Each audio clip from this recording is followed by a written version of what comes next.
நிலவில் தண்ணீர் இருப்பதை உறுதி செய்த இந்தியாவின் சந்திரயான் 3 விண்கலம் போல சீனா சாங்யி 7 என்ற விண்கலத்தை விண்ணில் ஏவ உள்ளது. இதுகுறித்த செய்தி தொகுப்பை இப்போது பார்க்கலாம்.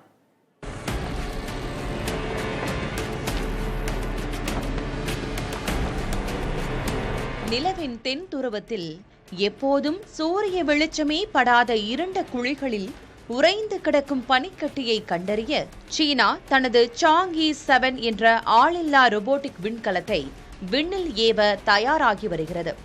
இது சீனாவின் 7வது மற்றும் மிகவும் லட்சியமிக்க நிலவு ஆய்வு திட்டமாகும். ஆகஸ்ட் 24ஆம் தேதி முதல் ஆகஸ்ட் 31ஆம் தேதிக்குள் எப்போது வேண்டுமானாலும் இந்த விண்கலம் ஏவப்படலாம் என தெரிகிறது.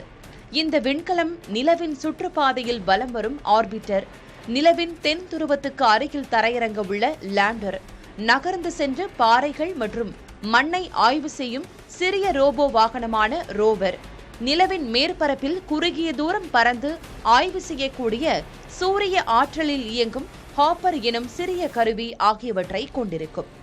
1960களில் அப்போலோ விண்கலம் கொண்டு வந்த மாதிரிகள் உலர்ந்து காணப்பட்டாலும் 2009ஆம் ஆண்டில் நாசா நிலவின் இருண்ட குழியில் ஒரு ராக்கெட் பகுதியை மோதச் செய்து எழுப்பப்பட்ட தூசியை ஆய்வு செய்ததில் நீர் இருப்பு உறுதி செய்யப்பட்டது.